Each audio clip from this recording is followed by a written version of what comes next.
कृष्णा कृष्णा कृष्णा हरे हरे, हरे राम राम राम हरे हरे।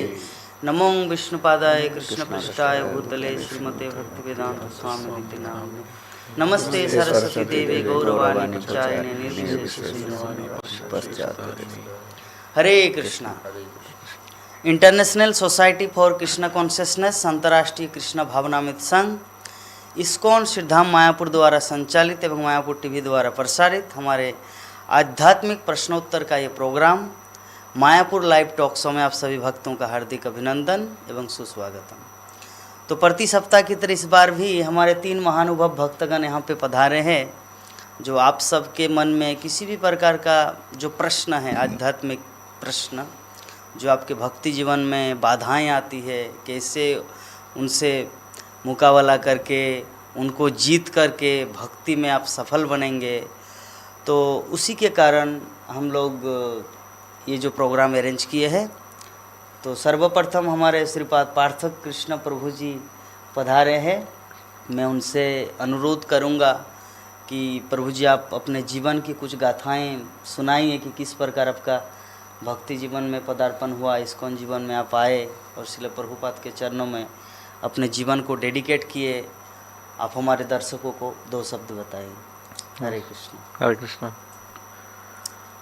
तो मेरा पिताजी एक्चुअली मायापुर में भक्त थे, ब्रह्मचारी आश्रम में रहते थे और उन्होंने डिवोटी लाइफ शुरू किया यहाँ पे मायापुर पे। उसके बाद उसका गृहस्थ लाइफ जीवन स्टार्ट किया। तो एक्चुअली मैं डिवोटी फैमिली में ही ऐसे पढ़ा हुआ हूँ। तो 8 साल में मैं गुरुकुल में, मेरे पिताजी मुझको लेके आया मायापुर में से 94 में। तो अब मायापुर में गुरुकुल में आया, यहाँ पे आके गुरुकुल में पढ़ाई किया मैंने। और 2004 में यहाँ से मेरा ग्रेजुएशन हुआ।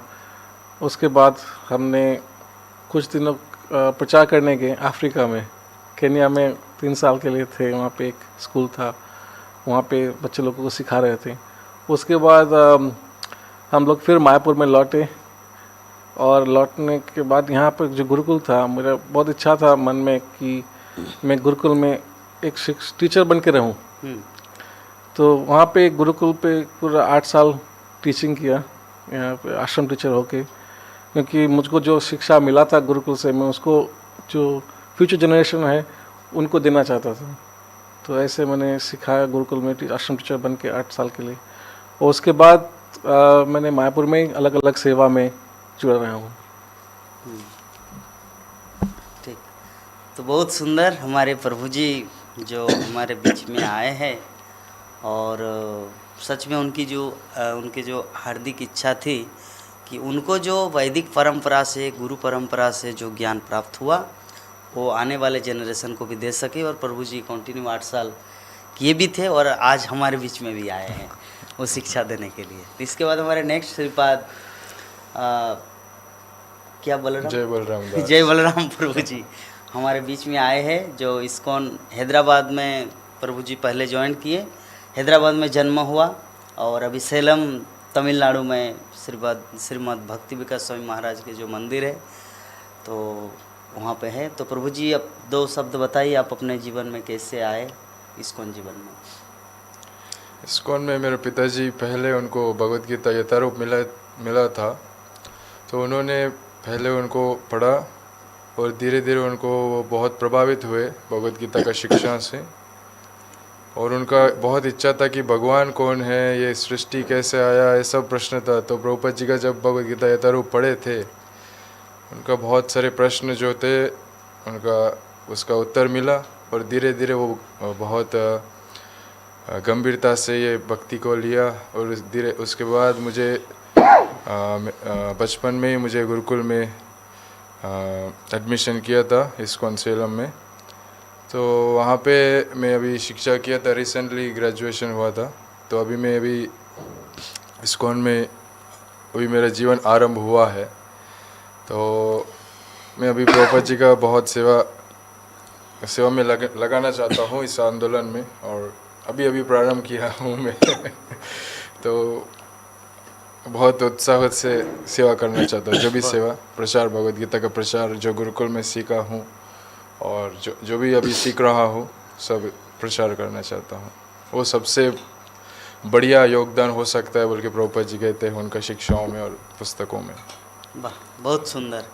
तो हमारे जो जय बलराम प्रभु जी भी जैसे पार्थ सारथी प्रभु, पार्थ कृष्ण प्रभु, पहले ही उनका नाम मिला था पार्थ सारथी, उसके बाद गुरु महाराज ने नाम दिए पार्थ कृष्ण। तो सच में सो वंडरफुल कि ऐसे वैष्णव फैमिली में जन्म हुआ। और हमारे जय बलराम प्रभु के जीवन में भी सेम थिंग कि शिल प्रभु, उनके पिताजी को भगवद गीता यथारूप प्राप्त हुआ और भगवद गीता यथारूप पढ़ने के बाद और भी जिज्ञासाएँ बढ़ी और फिर अपने पुत्र को वही संस्कार दिया। और प्रभु जी भी 8 साल गुरुकुल में, जब उनका उम्र था 8 साल तब से ही गुरुकुल में हैं। तो आज बहुत ही महानुभव भक्तगण पधारे हमारे बीच में। इसके बाद हमारे श्रीपाद अनंत आनंद गौर प्रभु जी पधारे हैं, जो वो मेरे साथ ही एक साथ इस्कॉन ज्वाइन किया था 2014 में। मैं आज आया तो कल वो आए, एक दिन के बाद, मतलब एनडीपी फ्रेंड जिसे बोलते हैं। तो प्रभु जी आए हैं हमारे बीच में। तो आप अपनी जर्नी कैसे स्टार्ट किए, थोड़ा सा हमारे भक्तों को बताने की कृपा कीजिए। हरे कृष्णा। हम मायापुर आने से पहले प्रभुपाद का समस्ता में ज्वाइन किए थे।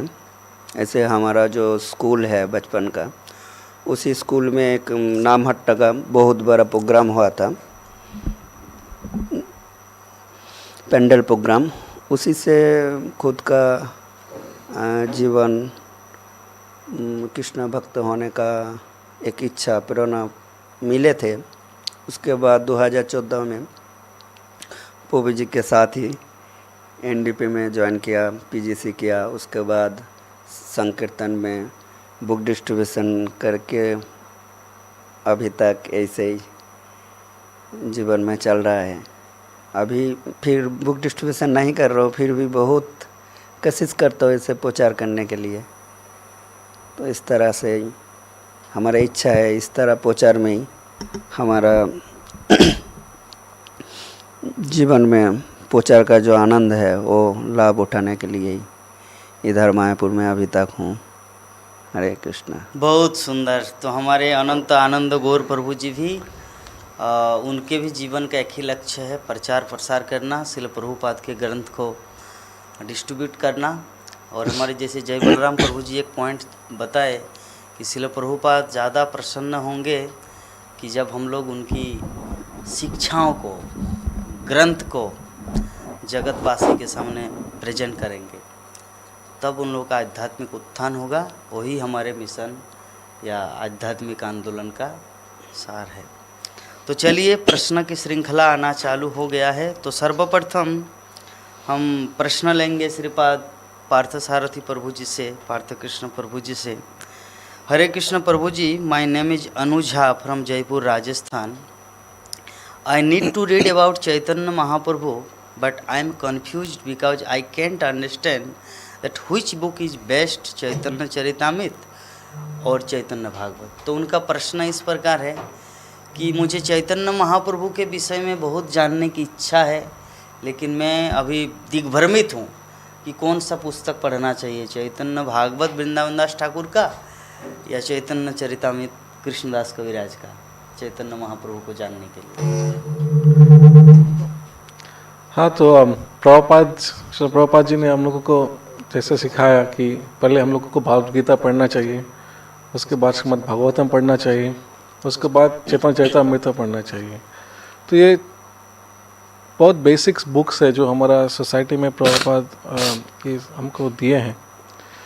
तो प्रभुपाद का आदेश पालन करते हुए हम लोग को पहले चैतन्य चरितामृत पहले पढ़ लेना चाहिए, उसके बाद हम लोग दूसरे जो बुक्स हैं उसको पढ़ सकते हैं। नहीं, उनका प्रश्न है कि चैतन्य भागवत और चैतन्य चरितामृत, हाँ, ये दोनों में से कौन सा बुक पढ़ेंगे कि चैतन्य महाप्रभु को समझ सकेंगे? दोनों जो बुक्स है, दोनों चैतन्य महाप्रभु का बहुत सारे लीला ऐसे बोलते हैं और बहुत दोनों बहुत अच्छा है। तो जो चैतन्य चरितामृत है उसपे पूरा डिटेल से चैतन्य महाप्रभु का जन्म से पूरा उनका लीला ख़त्म होने तक सब कुछ डिटेल में वहाँ पे है। तो वो पढ़ेंगे तो उनको विस्तारित सब कुछ मालूम पड़ जाएगा चैतन्य महाप्रभु के बारे में। मतलब आपके बोलने का भाव यही है कि चैतन्य भागवत और चैतन्य चरितामृत दोनों को पढ़ना चाहिए, दोनों को पढ़ना चाहिए, तभी हम लोग विस्तार से महाप्रभु को समझ सकेंगे। और ऐसे में हम लोग ये भी जानते हैं कि जो चैतन्य भागवत है वो विशेषकर नित्यानंद प्रभु की लीलाओं का ज़्यादा वर्णन है। और वृंदावन दास ठाकुर ये कई बार जिक्र भी किए कि मैंने नित्यानंद प्रभु के बारे में वर्णन करते करते इतना वर्णन कर दिए कि महाप्रभु के बारे में उतना वर्णन नहीं कर पाया। तब कृष्णदास कविराज गोस्वामी जो बाकी अंश जो चैतन्य भागवत में जो वर्णन नहीं है उसको चैतन्य चरितामृत में वर्णन किया। बहुत सुंदर। नेक्स्ट प्रश्न है हमारे श्रीपाद जय बलराम प्रभु जी के लिए। प्रभु जी हरे कृष्णा, मेरा नाम है सीमा कुमारी, रांची झारखंड से। वामन देव भगवान होने के बावजूद भी बलि महाराज से 3 पग भूमि क्यों मांगे? क्या कारण था? वामन देव जो बलि महाराज के पास जाके बोला था कि मुझे 3 पग भूमि चाहिए, वो तो अनंत कोटि विश्व ब्रह्मांड के मालिक है, फिर वैसा क्यों लीला किया? भगवान हर लीला में अनेक कारण होता है, एक कारण से नहीं होता है। और इस कारण में, इस लीला में जब बलि महाराज ने पूरा इंद्र से युद्ध कर पूरा इंद्रलोक पर भी अधिकार ग्रहण मतलब जीत लिया थे, तो बहुत समस्या हो गया था। और इंद्र जी भगवान के पास जाते हैं और प्रार्थना करते हैं कि वापस मुझे ये इस समस्या से बचाएं। तो उस समय वामन देव वो भगवान विष्णु वामन जी का अवतार लेते हैं और भागवत का 8वां स्कंद में बहुत विस्तार से वर्णन है। तो इसके लिए लेते हैं, जैसे देखते हैं भागवत से कि पहले 2 कदम में भगवान पूरा 14 लोगों का पूरा स्वीकार ले लेते हैं और तीसरा का पद से उनको पूरा आत्मनिवेदनम कहते हैं। तो बलि महाराज अपनों खुद को अर्पण कर देते हैं क्योंकि पूछते हैं अभी पूरा तीनों लोगों को मैंने ले लिया, तीसरा कदम कहाँ लगाऊं? तो बलि महाराज कहते हैं, हे प्रभु, मैं आप ही मेरा सिर पे मतलब मेरा शिरस में मतलब आपका पाद चरण दे दीजिए। और वैसे तो भगवान का इच्छा हम समझ नहीं पाते हैं और उनका भक्ति जान सकते हैं अगर उसके लिए हम भागवत और भागवत में विस्तार से वर्णन है, इसके लिए प्रभुपाद जी उसके ऊपर टीका लिखे हैं। तो उस जैसे शास्त्रों से पढ़ेंगे तो और अच्छे से समझ पाएंगे। बहुत सुंदर। तो अच्छा पॉइंट बताए प्रभु जी ने कि भगवान ये सब लीला इसीलिए करते हैं, उनकी अलग अलग जीवात्मा को विभिन्न प्रकार से शिक्षाएं देते हैं और इनमें से शिक्षा प्रदान की आत्मनिवेदन का कि बलि जो हमारे नवदा भक्ति के जो 9 आचार्य है उनमें से जो आत्मनिवेदन है, जो पहले श्रवण कीर्तन स्मरणम पाद सेवनम अर्चनम वंदनम सख्यम आत्मनिवेदनम, तो आत्मनिवेदनम की जो शिक्षा है वो बलि महाराज ने दिया। तो प्रभु जी वही पॉइंट आउट किए। नेक्स्ट प्रश्न है श्रीपाद अनंतानंद गौर प्रभु जी के लिए। हरे कृष्ण प्रभु जी, भगवान भगवत गीता में बोले हैं 4 आश्रम उनके द्वारा सृजित है, पर परशुराम अवतार में उन्होंने सभी क्षत्रियों का संहार क्यों किया था? वरुण सक्सेना दिल्ली से। परशुराम अवतार में उन्होंने संपूर्ण जगत के क्षत्रियों को 21 बार मार के एकदम पूरा शून्य कर दिया था। और भगवान बोलते चातुर्वर्ण्यं मया सृष्टम गुणकर्म, तो और उन्होंने ही सृष्टि किया। क्या है कारण? क्यों ऐसा किया भगवान ने? क्या कारण था परशुराम? हरे कृष्णा। तो भगवान ने सब कुछ सृष्टि करता है और कुछ कारण के लिए भगवान ने वो संहार भी करता है। तो इस तरह के देखने में जो 4 आश्रम 4 वर्ण है वो भगवान ही सृष्टि किया है, गीता में बोला है, फिर भी कुछ मतलब कारण के लिए ही वो उसको भी विनाश करना पड़ता है। तो परशुराम जो अवतार लेके आए हैं भगवान ने,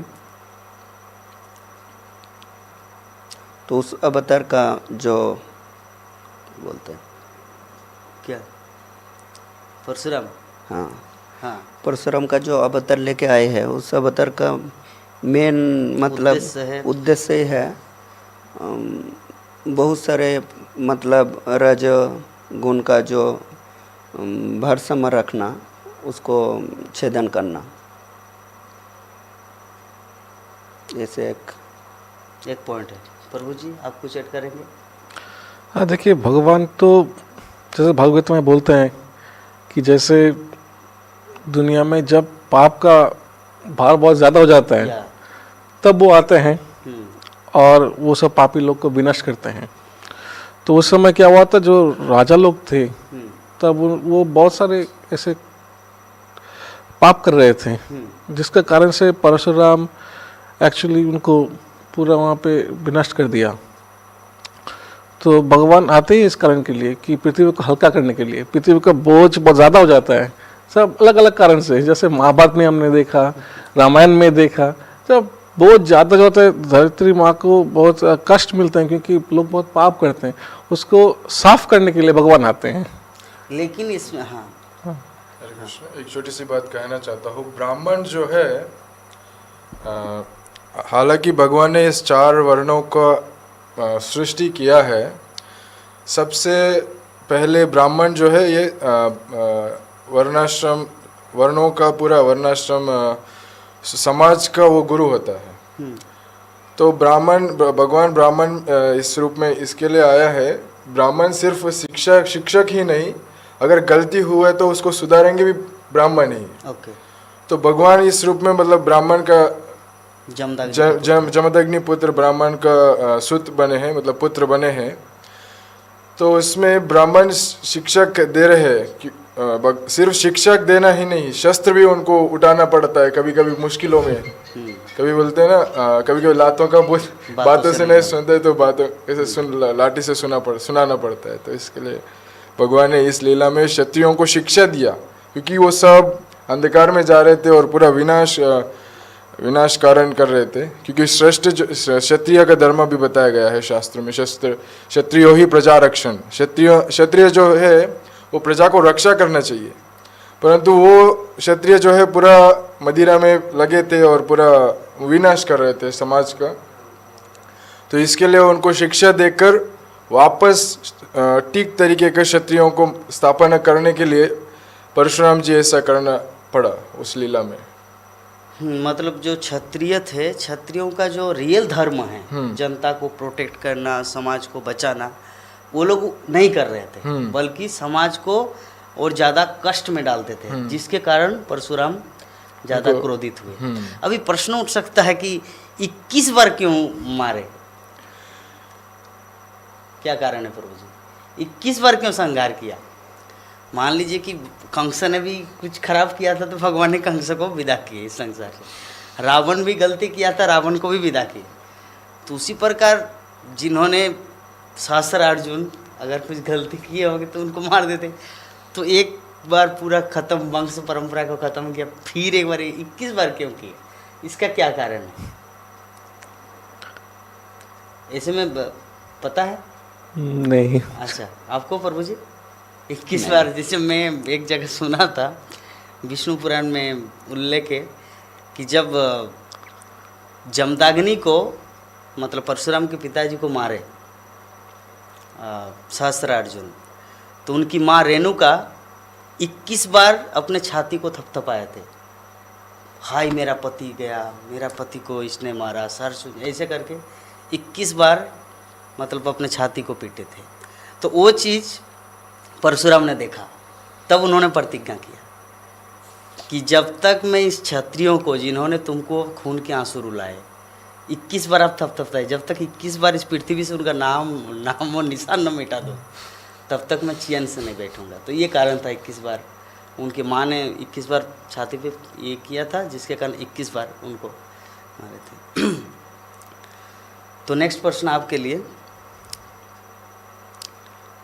क्या हमें 16 माला जब एक ही समय में पूरा करना है या हम इसे भागों में कर सकते हैं? भाग मतलब अभिचार माला, लाइक दैट। देखिए, श्री प्रभुपाद ने हमको बताया कि हमको 16 माला पूर्ण करना है, लेकिन उन्होंने ये भी बताया कि ब्रह्मा मुहूर्त का जो समय है, अच्छा, वो सबसे अच्छा समय है जप करने के लिए। तो उस समय में हम कंप्लीट कर सकते हैं तो बहुत बढ़िया है, क्योंकि उस समय क्या पूरा जो सत्वगुण है, सत्वगुण पूरा उस समय रहता है। अच्छा, तो उस समय हम 16 माला कंप्लीट करेंगे तो हम पूरा ध्यान से अच्छा से पूरा जप कर सकते हैं।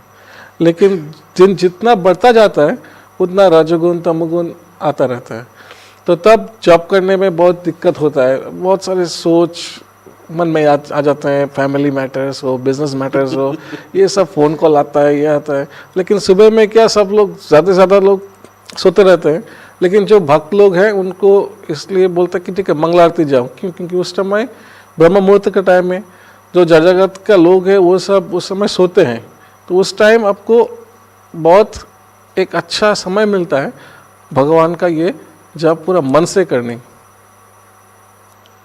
अच्छा, तो मतलब बोलने का भाव यही है कि भक्ति में भी हम लोगों को सत्वगुण रजोगुण देखना पड़ता है। अच्छा, भक्ति तो पूरा चिन्मय स्तर का है, तो फिर ये रजोगुण सत्वगुण तमोगुण से क्या रिलेटेड है? एक दूसरा प्रश्न मेरा आपको। हाँ सर, वो इसलिए है क्योंकि वो हमारा कमी है।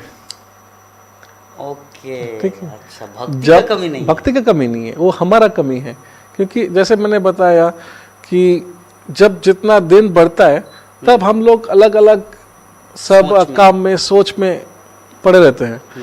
तो ये जो भक्ति करते हैं, जप करते हैं, आप जब भी जप करेंगे आप ठीक ढंग से करेंगे तो रिजल्ट आपको मिल जाएगा, नो प्रॉब्लम। क्योंकि जप तो पूरा सर्वशक्तिमान है, भगवान का नाम उनसे अलग नहीं है, तो वो तो पूरा सर्वशक्तिमान है, तो उसमें कोई फर्क नहीं है। लेकिन जो हम करते हैं उसमें फर्क है। तो उस टाइम पे जप करना सुबह में वो करेंगे सबसे अच्छा। नहीं है तो ठीक है, तब आप जितना तब कर सके करो, तब बाकी सब बाद में करो, नो प्रॉब्लम। लेकिन 16 माला जितना जल्दी कर सकते हैं उतना अच्छा है। एक छोटी सी बात कहना चाहता हूँ।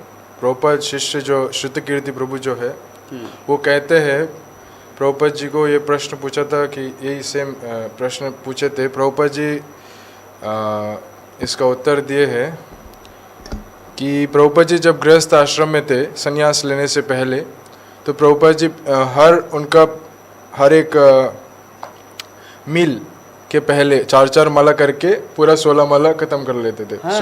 सुबह 4 माला, अच्छा, और ब्रेकफास्ट से पहले 4 माला, लंच से पहले 4 माला, और शाम का डिनर से पहले 4 माला, ऐसे 4-4 करके। क्योंकि प्रभुपाद जी को उनका व्यापारिक जीवन भी देखना पड़ता था गृहस्थ धर्म का, और ऐसा करते थे बोल के श्रुतकीर्ति प्रभु उनका बताते हैं, ऐसा प्रभुपाद जी करते थे। मतलब प्रभुपाद के गृहस्थ जीवन के समय? हाँ yes? हाँ हाँ, अच्छा। प्रभुपाद जी का गृहस्थ जीवन के समय। अच्छा, उन्होंने इस प्रकार 16 माला कंप्लीट करते थे। बहुत सुंदर पॉइंट हमारे जय बलराम प्रभु जी ने बताया कि लेकिन श्रील प्रभुपाद जब इस्कॉन मूवमेंट प्रचार प्रसार कर रहे थे उस समय तो 64 माला जप करते थे। प्रभुपाद बोला भी था कि मैं 64 माला जप करता हूँ। परंतु मैंने सुना था कि भक्तिसिद्धांत महाराज हर शिष्य को 64 माला का विधान तो बताए थे, पर कुछ शिष्यों को 16 माला भी बताए थे। मतलब वो पर्सन टू पर्सन वेरी करता था। और प्रभुपाद जी को भी उनको 16 माला बताए थे बोल के मैंने सुना था। मतलब काफ़ी प्रभुपाद जी का पर्सनल सर्वेंट्स जो थे प्रभुपाद जी का, जैसे श्रुतकीर्ति प्रभु, हरीश्वरी प्रभु, उनसे सुना था मैंने प्रभुपाद जी 16 माला करते थे। और उनका एक बार ये हुआ था विदेश में, मुझे याद नहीं, लॉस एंजलिस में या कहाँ पे, तो श्रुतकीर्ति प्रभु प्रभुपाद जी का रूम में आ रहे, कमरे के अंदर आ रहे थे, तो प्रभुपाद जी उनका साक्षी माला लेके ऐसा 16 माला खत्म हो गया, मैं अभी और मतलब प्रभुपाद जी का कहने का चाहता हूँ 16 माला हो गया, मैं भी दूसरा सेवा करना चालू, मतलब उनका जो ज़्यादा है पुस्तक वितरण लिखते थे प्रभुपाद जी। तो ऐसा मैंने सुना था वैष्णव से। हालांकि है 64 माला वो महाप्रभु का बताया गया विधान है और श्री भक्ति सिद्धांत सरस्वती हो ठाकुर सकता है, कहते ये हैं। भी हो सकता है प्रभुपाद माला में 16 माला ही करते थे और बाकी जैसे हम लोग काउंटर में करते, उस समय तो काउंटर नहीं था, हो सकता है मनी मन या किसी दूसरे रूप में 64 माला करते थे प्रभुपाद। दोनों सही है आप जो बोले। नेक्स्ट प्रश्न हमारे श्रीपाद अनंत आनंद प्रभु जी के लिए, यदि परिवार अनुकूल नहीं है तो हम जप और भक्ति में उत्साह कैसे रख सकते हैं? अनुकूल मतलब फेवरेबल। हरे कृष्णा। तो अगर परिवार का लोग साथ नहीं दे रहे हैं तो आपको ज़्यादा के ज़्यादा साधु संग करना चाहिए। कैसे, कहाँ मिलेगा साधु संग?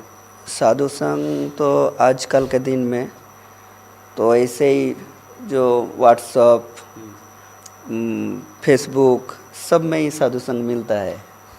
अगर मंदिर में जा नहीं सकते, बहुत सारे गृहस्थ धर्म के लिए बहुत बिजी रहते हैं, तब आपको ज़्यादा से ज़्यादा साधु संग करने का, नहीं तो कोई शुद्ध भक्त के अटैचमेंट में रहने का, उसका पदंग का अनुसरण करके खुद का जीवन यापन करने का।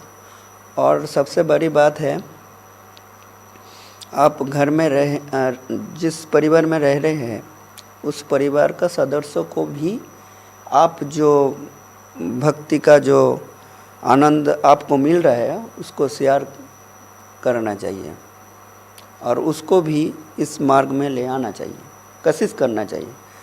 अगर देखिए जो आपको बात में कोई इतना इंटरेस्ट नहीं देंगे, इसलिए एक शुद्ध भक्त के पास विनीत निवेदन करके आपका परिवार को समझाना, नहीं तो आपको परिवार को उसके पास ले जाके समझा के उसको इस मार्ग में ले आना, यही आपका सबसे बड़ा उद्देश्य होना चाहिए।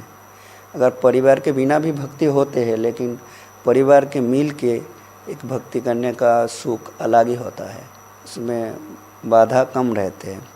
लेकिन भगवान के नाम जब भक्ति में जितना बाधा रहेंगे उतना ही अच्छा होगा, फिर भी बिना बाधा में कलियुग में ज़्यादा की ज़्यादा अच्छा होता है। हरे कृष्ण।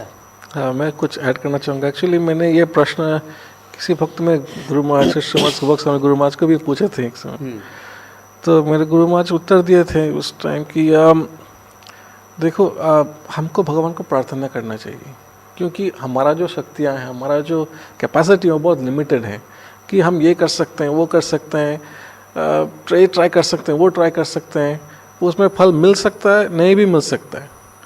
लेकिन भगवान सर्वशक्तिमान है, वो जो भी चाहता है कर सकते हैं, उसके लिए कोई कुछ डिफ़िकल्ट नहीं है। तो कभी भी कोई भी परिवार में ऐसे सिचुएशन है कि जिसमें एक भक्त है, एक भक्त नहीं है, उसमें बहुत डिफ़िकल्टीज हो रहा है, तो हमको भगवान को बहुत मन से प्रार्थना करें। जब करते हैं तब आप बहुत मन से भगवान को प्रार्थना करेंगे कि भगवान हमको ये समस्या हो रहा है, तो अभी ये दिक्कत हो रही है हमको, तो अभी हम क्या करें। तो तब भगवान आपको रास्ता ज़रूर दिखाएगा कि कैसे करना। जो आप नहीं कर सकते हैं वो भगवान कर सकते हैं, तो वो भगवान ज़रूर रास्ता दिखाएगा और ज़रूर आपको हेल्प करेगा उस टाइम। बहुत सुंदर। नेक्स्ट प्रश्न है हमारे श्रीपाद जय बलराम प्रभु जी के लिए।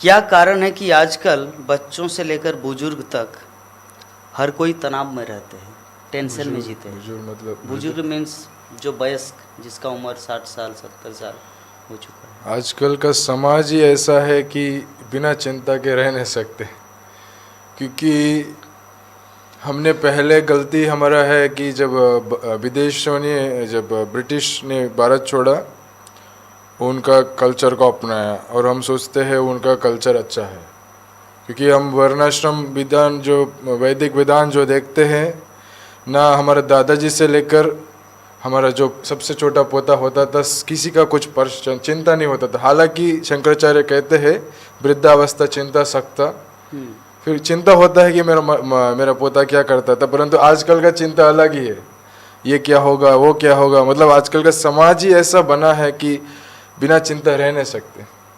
ऐसा समाज ऐसा मतलब इसका समाज का प्रभाव ऐसा, फैक्ट्रियों में पोल्यूशन है, वातावरण में पोल्यूशन है, और हर जगह देख सकते हैं पूरा पोल्यूशन ही पोल्यूशन है। तो इसका सॉल्यूशन यही हो सकता है कि प्रभुपाद जी कहते हैं सिंपल लिविंग हाई थिंकिंग, साधारण जीवन उच्च विचार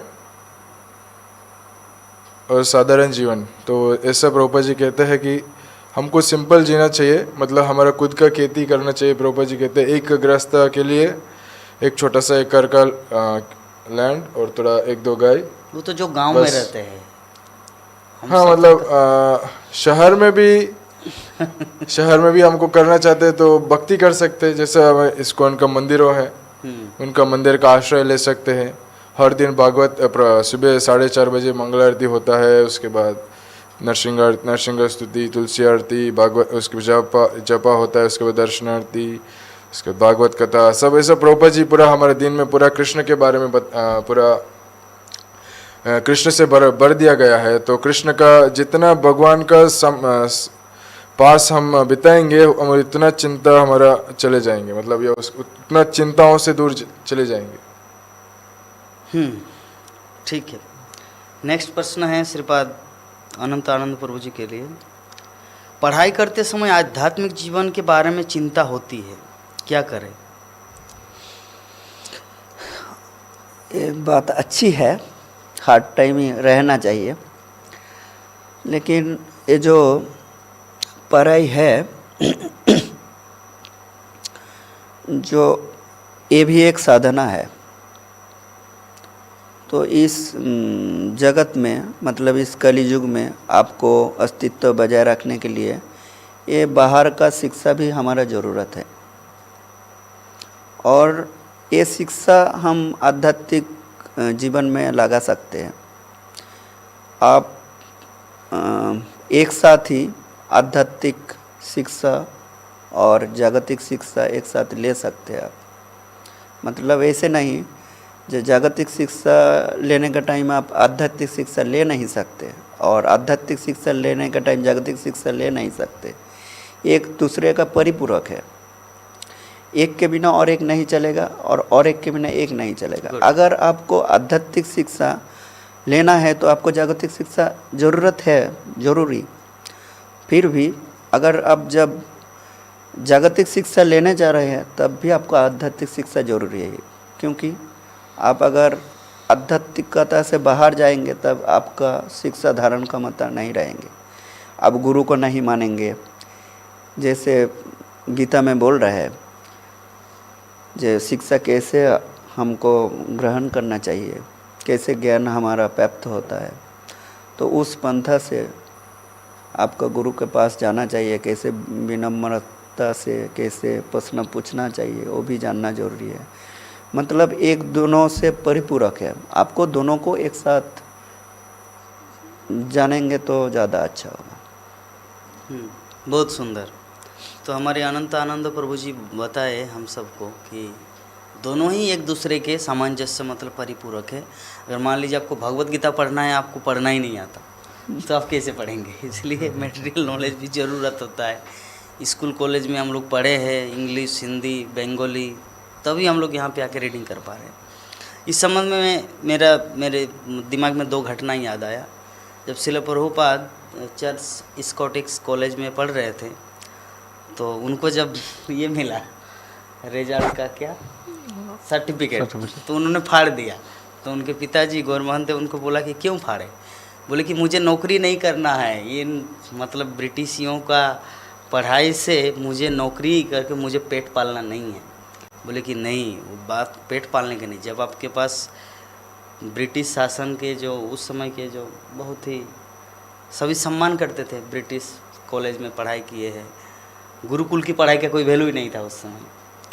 उन लोगों ने नहीं तो गुरुकुल को पूरी तरह से तहस नहस किया अंग्रेज लोग आके। तो श्रील प्रभुपाद के पिताजी बोले कि अगर आप इसको छोड़ देंगे तो कोई आपको सम्मान नहीं करेगा, इसीलिए आपको वो नॉलेज भी ज़रूरत है। ये पहला एक पॉइंट है। दूसरा पॉइंट है, मेरे गुरु महाराज श्रीमद् भक्तिचार्य स्वामी गुरु महाराज का लेक्चर दे रहे थे उज्जैन में। तो कुछ आईआईटी कानपुर से कुछ डिवोटी आए थे और छात्रों को लेकर मतलब क्लास दे रहे थे, तो उन्होंने गुरु महाराज को प्रश्न किया कि मुझे इतना अध्यात्म में मन लगता है, ये सब मटेरियल पढ़ाई बीटेक एमटेक आईआईटी ये सब मुझे अच्छा नहीं लगता। तो गुरु महाराज ने उनको सॉल्यूशन बताया, देखो अगर तुम पढ़ाई कर रहे हो आईआईटी कानपुर में या आईआईटी खड़गपुर में और इस्कॉन से जुड़े हो और वहाँ पे आप फेल किए, तो लोगों के मन में ये बैठ जाएगा कि इस्कॉन में जाने का मतलब फेल करना। अगर आप इस्कॉन में रहते हुए अगर उस पढ़ाई को अगर पूरा 100% रिजल्ट लाए फर्स्ट डिवीज़न, तो इस्कॉन का अच्छा प्रचार होगा। देखो इस्कॉन में जुड़े हैं इसलिए फर्स्ट डिवीज़न किया। तो इसीलिए मतलब यहाँ पे जो प्रश्न आया था कि अध्यात्म के बारे में ज़्यादा चिंता होता है, मुझे मटेरियल मैथमेटिक्स फिजिक्स ये सब मन नहीं लगता, आपको इसमें भी लगाना है, क्योंकि इसमें अगर आप उच्च लेवल में जाएंगे तो लोग आपको प्रशंसा करेंगे, देखो इस्कॉन में जुड़े हैं इसलिए उनके पास कितना नॉलेज है। आपका प्रश्न प्रभु जी क्या हम भगवान से अपनी निजी इच्छा मांग सकते हैं? हाँ ज़रूर मांग सकते हैं, क्यों नहीं। भगवान हमारा पिता जैसे हैं। एक पुत्र तो पिता के पास जा सकते हैं और मांग सकते हैं कि हमको ये चाहिए वो चाहिए, लेकिन पिता डिसाइड करेगा कि ये मेरे पुत्र के लिए अच्छा है या नहीं, उस हिसाब से उनको देगा। मांग तो सकते हैं बहुत कुछ, लेकिन भगवान हमको हमारा भलाई के लिए जो अच्छा है वो देगा, जो अच्छा नहीं है वो नहीं देगा। गुड। प्रभु जी के लिए प्रश्न, मैं भारतीय थल सेना में हूँ, क्या मैं भक्ति कर सकता हूँ? हाँ जरूर भक्ति कर सकते हैं। भक्ति जो है प्रभुपाद जी कहते हैं भक्ति किसी अवस्था में कर सकते हैं। जैसे प्रभुपाद जी और श्रील बख्शीदान महाराज का पहले मुलाकात जब हुआ था, तो प्रभुपाद जी पहले मुलाकात में श्रील बख्शीदान महाराज प्रभुपाद जी को कहते हैं आपको इस भगवत संदेश को प्रचार करना है इंग्लिश लोगों को। तो प्रभुपाद जी कहते हैं उनको हमारा देश अभी पूरा इंडिपेंडेंस का ज़रूरत है, मतलब भारत को स्वतंत्रता की ज़रूरत है, अभी हमारा वो संदेश कौन सुनेगा? तो उसको जोरदार में से मतलब उसको उत्तर देते हुए श्रील भक्ति सिद्धांत सरस्वती महाराज कहते हैं कृष्ण कॉन्शियसनेस इज़ द मतलब इज़ एब्सोल्यूट नेसेसिटी, मतलब अभी बहुत ज़रूरी है, क्योंकि ये तो होते रहता है ऊपर देश में विपत्ति आना और उसको होते रहते हैं, परंतु भगवान का विष्णु भक्ति या कृष्ण भक्ति करने में देरी नहीं करना चाहिए। तुरंत उसको अगर आपको मौका मिल रहा है तुरंत आपको उसको स्वीकार करना चाहिए। जैसे श्री रूप गोस्वामी प्रभुपाद कहते हैं कृष्ण भक्ति रसभावेतमति क्रियताम यति कुतोपि लभ्यते तत्र मौल्यम अपि एकलम जन्म कोटि सुकृतेर न लभ्यते। तो इसमें कह रहे हैं रूप गोस्वामी प्रभुपाद कि जन्म कोटि सुकृतेर, आपको जन्म कोटि जन्म का सुकृति भी होगा ना तो भक्ति उसके बाद मिल सकता है, ऐसे नहीं कि मिल जाएगा, मिल सकता है। तो उसका हमको ऐसे अब हमको अपॉर्चुनिटी मिल रहा है भक्ति करने का, तो हम तुरंत स्वीकार करना चाहिए। गुड। साथ ही साथ हमारा कार्य भी करना चाहिए। जैसे भगवान गीता में कहते हैं लाइक श्लोक ना युद्ध महामनुस्मर युद्ध च, भगवान अर्जुन को ये नहीं कर रहे कि सिर्फ युद्ध करो, भगवान ये कह रहे हैं कि स्मरण करते हुए युद्ध करो। आप आपका भारत का मतलब जो रक्षा कर रहे हैं आर्मी में है तो उसका भी कार्य कीजिए और साथ ही साथ आपको भक्ति में भी लगे के आपका साधना कीजिए और साथ ही साथ उसका कार्य भी कीजिए। बहुत सुंदर, बहुत ही परफेक्ट आंसर प्रभु जी ने प्रदान किए। कि प्रश्न था कि मैं भारतीय थल सेना में हूँ तो क्या मैं भक्ति कर सकता हूँ, तो प्रभु जी ने अर्जुन का उदाहरण दिया। श्रील प्रभुपाद भक्ति सिद्धांत सरस्वती ठाकुर के जो कन्वर्सेशन पहली बार मुलाकात हुआ उस समय का भी उदाहरण दिए। तो जैसे अर्जुन का उदाहरण बहुत ही बेस्ट एग्जाम्पल है कि भगवान ने ये नहीं बोला कि सिर्फ तुम युद्ध करो, भगवान ने ये भी बोला कि युद्ध के साथ साथ मेरा स्मरण भी करो। तो उसी प्रकार हम मानते हैं कि आप भारतीय सेना में लगे हैं, भारतीयों की रक्षा कर रहे हैं, देश की रक्षा में लगे हैं, लेकिन आपका मानव जीवन किस लिए मिला है ये भी आपको ध्यान देना है, और वो है भक्ति। इसीलिए भक्ति आपको करना है। नेक्स्ट हमारे अनंत आनंद गौर प्रभु जी के लिए प्रश्न है,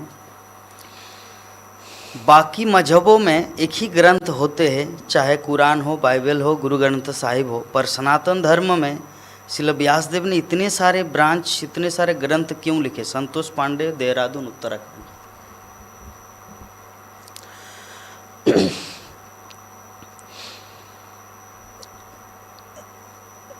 व्यासदेव जी ने पहले हमारा जो ग्रंथ था, वो हमारा जो वैदिक ग्रंथ है वो कहाँ से आए हैं वो जानना जरूरी है। वो भगवान से आए हैं।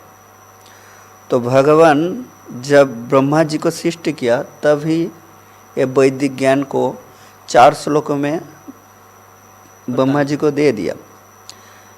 एक कहावत है, जो ज्ञानी लोग होता है वो इशारे में समझ जाती है, और लोग जो मूर्ख होता है उसको बहुत कुछ लेके मतलब लॉजिक दे के समझना पड़ता है। तो ब्रह्मा जी के लिए वो 4 श्लोक इनफ था, ठीक ना। जब ब्रह्मा जी ने नारद मुनि को दिया तब 100 श्लोकों में दिया ये भागवतम। फिर नारद मुनि जब व्यासदेव को जो दिया तब भी ऐसे ही दिया।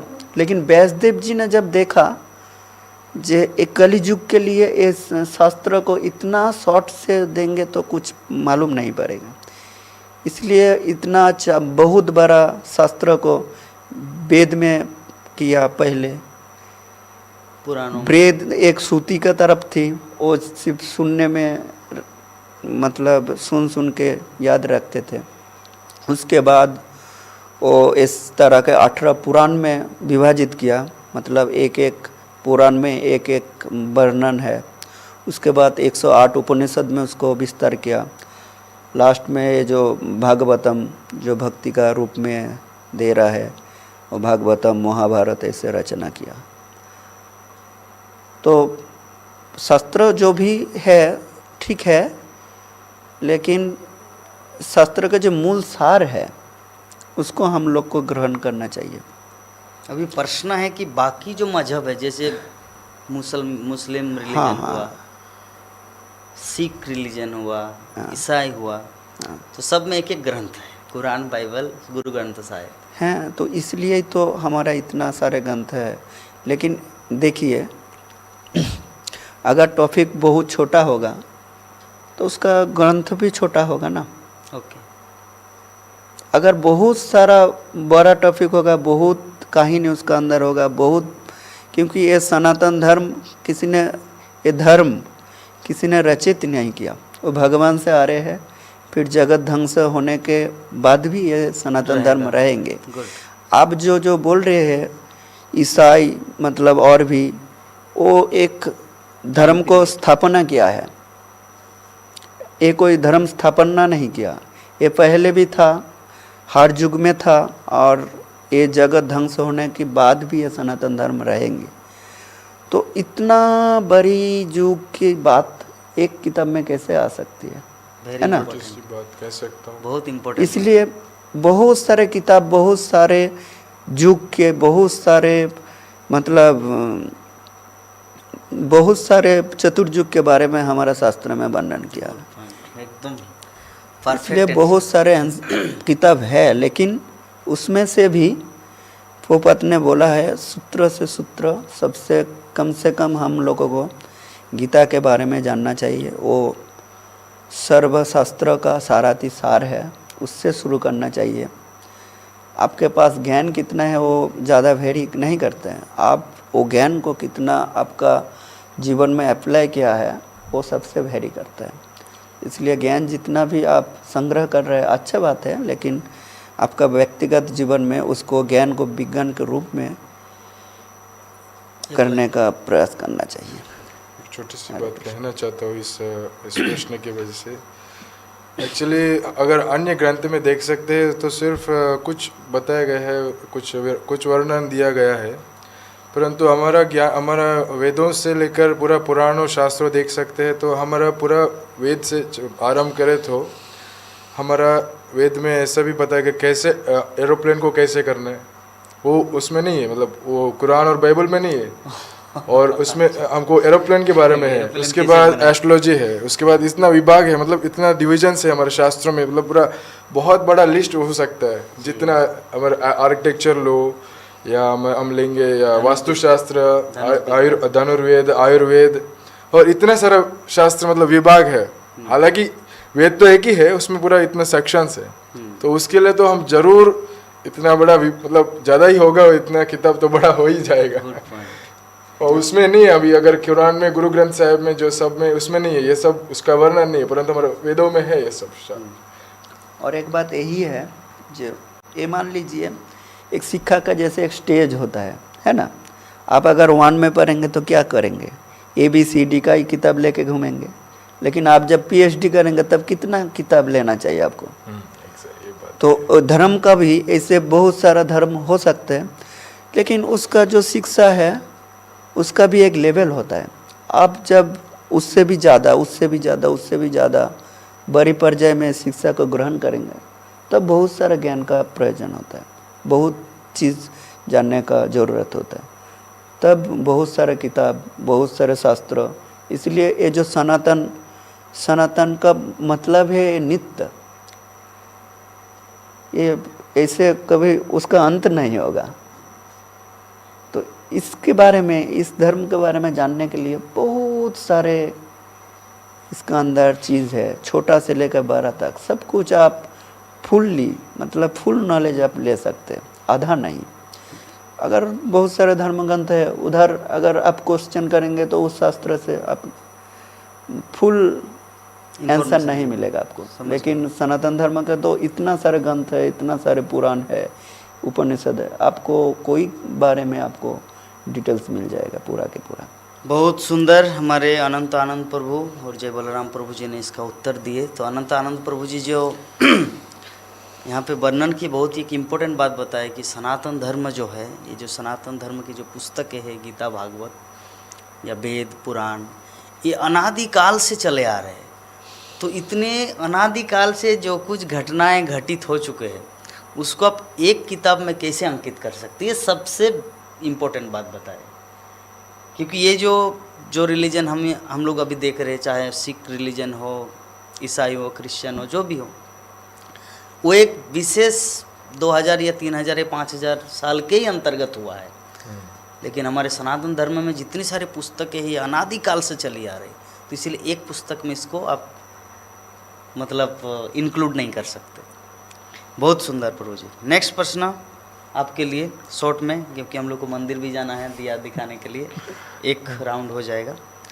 भगवान राम रावण को मारने के लिए इतना कष्ट उठाए, वो तो भगवान थे, इजीली क्यों नहीं मारे रावण को? गायत्री देवी, पटना, बिहार से। देखिए, भगवान का तो अलग अलग लीला होते हैं। आप जैसे अभी रामायण पढ़ते हैं अभी, तो हमको कितना इंटरेस्टिंग लगता है, पहले से पूरा अंत तक। हम बैठ के 7 दिन, 8 दिन, 10 दिन में ख़त्म करना चाहते हैं पूरा किताब को, क्योंकि बहुत इंटरेस्टिंग लगता है ना। आप सोचिए, आप रामायण पढ़ रहे हैं, वहाँ पे लिखा है राम ने रावण को मार डाला तो उसमें हमको क्या इंटरेस्ट आएगा? कुछ भी नहीं। तो इसलिए भगवान क्या करते हैं, उनका जो लीला है, ये सब भगवान का लीला है कि वो हमारे लिए, हमारे एंजॉयमेंट के लिए, कि हम भगवान का चिंतन कर सकें, भगवान का ऊपर हमको इंटरेस्ट आए, इसलिए वो इतना अच्छा करके सब लीला करते हैं और इतना बड़ा करके सब लीला करते हैं कि हमको वो उसके बारे में हर टाइम हम सोच सकते हैं, उसका चिंतन कर सकते हैं कि भगवान क्या किया, कैसे किया। और इसमें और एक बात है कि भगवान शिक्षा देना चाहते हैं, क्योंकि भगवान जो भी करते हैं वो एक काम करते हैं, लेकिन उससे रिजल्ट 3-4 हो जाते हैं, बहुत सा रिजल्ट आता है। तो भगवान जैसे रावण को मारा, कैसे मारा, तो इसमें बहुत सारे चीज़ हैं। जैसे भगवान रावण को अभी मारने के बाद उसको हमको ये शिक्षा दे रहे हैं कि जो पाप करते हैं उसको तो हम मरना चाहिए, क्योंकि वो समाज में रहेगा तो और लोगों को पापी बना देगा। ये एक बात है। भगवान ये भी सिखाना चाहते हैं कि जो कोई दूसरा स्त्री को अपहरण करते हैं उनको ट्रीटमेंट कैसा करना चाहिए, ये भी सिखा रहे हैं। भगवान सिखा रहे हैं, ठीक है, रावण का जैसे फैमिली मेम्बर्स हैं, उसमें कौन अच्छा है, कौन बुरा है। जैसे विभीषण, उन्होंने देखा कि अभी उसको रावण के साथ नहीं दिया, उसको भगवान राम के साथ दिया, उसको भगवान ने कैसे ट्रीटमेंट किया। तो ऐसे अलग अलग चीज़ों हैं जो भगवान का लीला से हम सीख सकते हैं। हमको सिर्फ एक बहुत इजीली भगवान कुछ कर देंगे तो हम उससे सीख नहीं पाएंगे। सीख नहीं सकेंगे। बहुत बहुत सुंदर पॉइंट प्रभु जी ने बताया, तो क्लियर हो गया। नेक्स्ट प्रश्न है हमारे जय बलराम प्रभु जी के लिए। श्री कृष्ण को इस सभी अवतारों का अवतारी क्यों बताया गया है? भगवान तो 3 नंबर युग में आए, अर्थात सत्य तथा द्वापर में, तो क्यों आए? सत्य युग में आना चाहिए था, तब उनको, जैसे ये कन्फ्यूजन है ना जगतवासी के लिए कि विष्णु बड़ा है, उसके बाद राम आया, उसके बाद कृष्ण आया, सत्य युग में विष्णु आए, तो उनका कन्फ्यूजन है। तो भगवान 3 नंबर में क्यों आए, पहले क्यों नहीं आए, क्या कारण है?